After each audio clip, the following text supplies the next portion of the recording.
Online shopping एक ऐसी चीज है जो कि सभी लोग करना चाहते हैं, लेकिन एक डर भी होता है कि भाई क्या निकलेगा डब्बे के अंदर। ये सबसे बड़ी समस्या है। और चलिए कुछ आपको फैक्ट्स और फिगर्स हम बता दें यहाँ पर। तो इंडिया में अभी 2019 का जो रिपोर्ट है वो कहता है कि यहाँ पे 4.7%, जी हाँ, सिर्फ और सिर्फ 4.7% लोग ही ऑनलाइन शॉपिंग कर रहे हैं। और 2024 तक बताया जा रहा है कि 11% के आसपास पहुंचने वाला है। तो आप समझ सकते हैं कि कितना बड़ा ह्यूज मार्केट ओपन अभी भी है। और फ्लिपकार्ट, अमेजन, मिंत्रा या फिर शॉपक्लूज ऐसे ढेरों हैं जो कि ऑनलाइन शॉपिंग से अभी भी परे हैं। और मतलब बहुत बड़ी कंज्यूमर है, पॉपुलेशन है, आबादी अपने देश की, जो कि अभी तक ऑनलाइन उन लोगों तक नहीं पहुंच पाई है। ये बहुत ही अजीब ये नंबर सुन करके लगता है, लेकिन ये सच्चाई है कि जी हाँ, करेंटली 2019 का 4.7% है, तो 2020 का मान के चल सकते हैं 5-5.5% होगा, और 2024 तक 11% तक ये लोग पहुंचने वाले हैं। तो ह्यूज नंबर, ह्यूज मार्केट है, और अभी भी इसके पीछे रीजंस भी बहुत सारे हैं। तो चलिए हम यहाँ पे कुछ पॉइंट्स यहाँ पे बात करने वाले हैं, और ओपन बॉक्स पॉलिसी के बारे में भी बात करेंगे। तो इसके लिए आपको वीडियो को लास्ट तक देखना होगा बिना स्किप किए। और वीडियो अगर पसंद आता है तो वीडियो को फटाफट लाइक कर दीजिएगा, शेयर कीजिएगा, और चैनल पे नए बिना सब्सक्राइब किए मत जाइएगा दोस्तों, क्योंकि हम ऐसे मजेदार वीडियोस आप लोगों के लिए लाते रहते हैं। जी हाँ,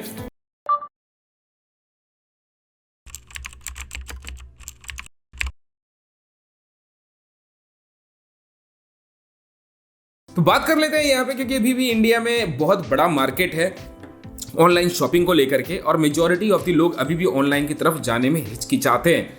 अब इसका जीता जागता एग्जांपल मैं आपको देना चाहूंगा, रीजन भी क्यों ना हो। अक्सर हमने एक खबर में सुना है कि भाई किसी ने फोन मंगाया तो अंदर से साबुन निकल गया, किसी ने कुछ मंगाया तो कुछ निकल गया, और डैमेज प्रोडक्ट्स तो अपनी कैटेगरी पे अलग हैं ही। तो ऐसे ढेरों प्रॉब्लम्स हैं, और उसके बावजूद यहाँ पर अभी भी लोग खरीद रहे हैं, लेकिन प्रॉब्लम्स हैं। तो इसकी वजह से लोगों का ट्रस्ट अभी भी नहीं बन रहा है ब्रांड्स के ऊपर। और तो यहीं पर मैं बोलूंगा कि ब्रांड्स एक कुछ नया लेकर के आ रही है। और फ्लिपकार्ट आपको पता है कि बहुत ज़्यादा एक्सपेरिमेंट करती है, चाहे आप फाइनेंस के मामले में बात करें, चाहे फिर क्रेडिट देने के मामले में बात करें। तो उसी प्रकार यहाँ पर फ्लिपकार्ट एक ओपन बॉक्स पॉलिसी लेकर के आ रहा है, और मुझे लगता है कि इस चीज़ को लेकर के लोगों में एक भरोसा बैठेगा। और सबसे मोस्ट इंपॉर्टेंट चीज़ है कि फ्लिपकार्ट को देखते हुए मुझे लगता है कि सारे ऑनलाइन शॉप्स, ऑनलाइन ब्रांड्स को भी ये चीज़ें फॉलो करनी चाहिए। आप इसके बारे में क्या सोचते हैं मुझे कमेंट सेक्शन में ज़रूर बताइएगा। तो मैं बता दूं कि ओपन बॉक्स पॉलिसी है क्या, काम कैसे करता है, इन सारी चीज़ों के बारे में। तो फ्लिपकार्ट यहाँ पे इंट्रोड्यूस किया है रिसेंटली, अभी कुछ गिने चुने शहरों में, और बताया जा रहा है कि अगले 1 से 2 साल में मेजॉरिटी ऑफ द लोकेशंस जो यहाँ पे फ्लिपकार्ट कवर करती है डिलीवरी के लिए, ई कार्ट के माध्यम से, जी हाँ, ई कार्ट उनका खुद का एक कुरियर पार्टनर है, तो उन सभी जगहों पर ये ओपन बॉक्स पॉलिसी लेकर के आने वाले हैं। अब ओपन बॉक्स पॉलिसी किस पे रहेगा applicable, most important, open box policies majority of the जो प्रोडक्ट्स होंगे, मोबाइल फोन्स, लैपटॉप, जो महंगे प्रोडक्ट्स होंगे उस पर ये एप्लीकेबल रहेगा। फ्लिपकार्ट अभी फिलहाल के लिए यहाँ पे सोच रही है कि ये ओपन बॉक्स पॉलिसी और कहाँ कहाँ लेकर के आया जाए। तो करेंटली अभी ये महंगे सामानों पर ही आपको देखने को मिलने वाला है। अब ओपन बॉक्स पॉलिसी कौन ले सकता है, कैसे ले सकता है? तो सबसे पहली चीज, ओपन बॉक्स पॉलिसी अगर आपका शहर उस लिस्ट में है तो आप इसे ले सकते हैं, और यहाँ पर आपको इसके लिए कुछ भी एक्स्ट्रा पेमेंट भी नहीं करना होगा। ये फ्री ऑफ कॉस्ट है, फ्लिपकार्ट की तरफ से एक सर्विस है। अब ओपन बॉक्स पॉलिसी होता क्या है और इसके हमें फायदे क्या है? तो जैसे मैंने आपको थोड़ी देर पहले ही बताया था कि ओपन बॉक्स पॉलिसी एक बहुत मददगार चीज होने वाली है, क्योंकि बंदा, आपने काफी बार न्यूज में सुना होगा कि मोबाइल फोन मंगाया और अंदर से साबुन की टिकिया निकली। तो यहाँ ओपन बॉक्स पॉलिसी में होगा क्या कि जो भी प्रोडक्ट आप यहाँ पर ऑनलाइन ऑर्डर करेंगे, ऑर्डर करने के बाद जो ई कार्ट के जो विश मास्टर है वो लेकर के प्रोडक्ट आएंगे आपके पास। जो ओटीपी डिलीवरी होती है उन सारी चीज़ों को फॉलो किया जाएगा, और आपके परमिशन के बाद ही जब आप उनको परमिट करेंगे कि हाँ भैया ये हमारा जो बॉक्स है आप इसे ओपन कर सकते हैं हमारे सामने, तो विश मास्टर उस प्रोडक्ट को आपके सामने ओपन करेगा।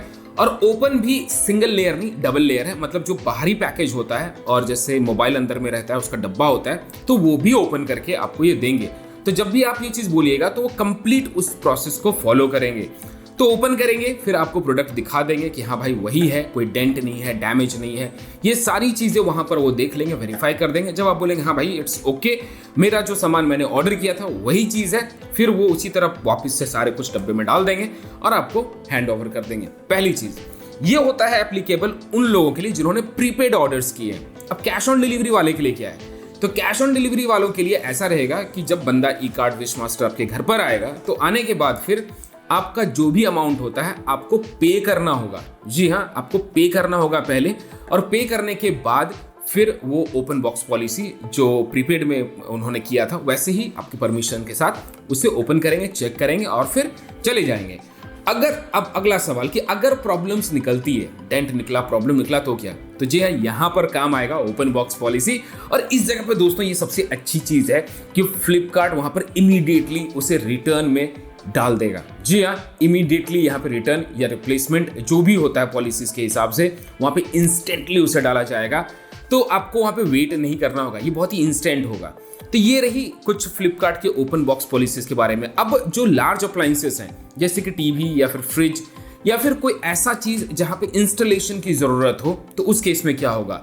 तो उस केस में भी सेम होगा, प्रीपेड और सीओडी में जैसे फॉलो करते हैं सेम चीजें फॉलो की जाएगी, बशर्ते अगर इंस्टॉलेशन की रिक्वायरमेंट है तो उस केस में विश मास्टर आपको जैसे पैकेज करके देगा ओपन बॉक्स पॉलिसी करने के बाद, आपको उसी कंडीशन में उस इंस्टॉलेशन वाले प्रोडक्ट को घर पे रख देना है। और वहां से जब टेक्नीशियंस आएंगे विद इन 24 to 72 आवर्स जो भी उनका टाइम ड्यूरेशन है उसके हिसाब से जब वो आपके घर आएंगे तो वहां से वो रेस्ट ऑफ द प्रोसेस को फॉलो किया जाएगा। अब ओपन बॉक्स पॉलिसी से मुझे जो फायदा नजर आ रहा है, सबसे पहली चीज कि यहाँ पे लोगों का ट्रस्ट बढ़ेगा फ्लिपकार्ट के ऊपर, और मुझे कहीं ना कहीं लगता है कि ये चीज रिक्वायर्ड भी थी। आप पैसे डालते हैं और ये कन्विंस करना बहुत ही मुश्किल हो जाता है कि भाई ये फ्रॉड किसने किया था। ये एज ए ब्रांड अगर फ्लिपकार्ट की बात करूं तो उन्हें सब कुछ पता है, उनके पास वेयर हाउस है, उनके पास स्कैनिंग मशीन्स है, दे नो कि फ्रॉड कहाँ हुआ होगा, कहाँ गड़बड़ी हुई होगी। लेकिन काफी बार फ्री फंड में पैसे देने के बाद एक मगजमारी हो जाती है और एक फालतू का टेंशन हो जाता है, जो कि ओपन बॉक्स पॉलिसी आने के बाद मुझे लगता है कि बहुत हद तक कंज्यूमर फ्रेंडली होने वाला है। और मुझे लगता है कि ये पूरे जितने भी ऑनलाइन है जो शॉप्स हैं, जैसे कि मेजॉरिटी तो यहाँ पे फ्लिपकार्ट के बाद अमेजन ही बचता है, तो मुझे लगता है कि अमेजन को भी ये चीज़ लेकर के आना चाहिए। इससे एक ट्रस्ट बनता है और सबसे मोस्ट इंपॉर्टेंट चीज़ है कि लोगों का भरोसा बनेगा और लोग ज़्यादा से ज़्यादा शॉपिंग करेंगे आकर के आपके प्लेटफॉर्म्स पे। तो ओपन बॉक्स पॉलिसी अभी फिलहाल के लिए सिर्फ लार्ज अप्लायंसेस पे, महंगे प्रोडक्ट्स पे है और इलेक्ट्रॉनिक गुड्स पे है, अभी फिलहाल दूसरे प्रोडक्ट्स पे नहीं। और मुझे नहीं लगता कि दूसरे को उतनी रिक्वायरमेंट भी है, लेकिन ये जो चीज़ है ये सारे ब्रांड्स को लेकर के आना चाहिए। बहुत ही कमाल का ये इनिशिएटिव है फ्लिपकार्ट की तरफ से। आप इसके बारे में क्या सोचते हैं मुझे कमेंट सेक्शन में जरूर बताइएगा, और उम्मीद करता हूँ वीडियो में दी गई जानकारी आपको पसंद आई होगी। और फ्लिपकार्ट ओपन बॉक्स पॉलिसी को लेकर के आपका क्या सोच है, आपकी क्या राय है, आप कितना एक्साइटेड है फ्लिपकार्ट के ओपन बॉक्स पॉलिसी को लेकर के। और रेस्ट जो भी है कि आपके शहर उस कैटेगरी में आता है या नहीं आता है, उसके लिए आपको फ्लिपकार्ट की ऑफिशियल वेबसाइट्स पे जाके चेकआउट करना होगा। अगर आपके एप्लीकेशन पे दिख रहा है ओपन बॉक्स पॉलिसी तो आप एक्सेप्ट कर सकते हैं, जिसका कोई चार्जेस नहीं है। ओवरऑल जल्द ही अगर फ्लिपकार्ट सारी जगहों पर ये एप्लीकेबल कर दे तो मजा आ जाए। तो वीडियो में दी गई जानकारी अगर पसंद है फटाफट लाइक कर दीजिए, शेयर कर दीजिए और ऐसे प्यार देते रहिए और बोलते रहिए जय हिंद, वंदे मातरम।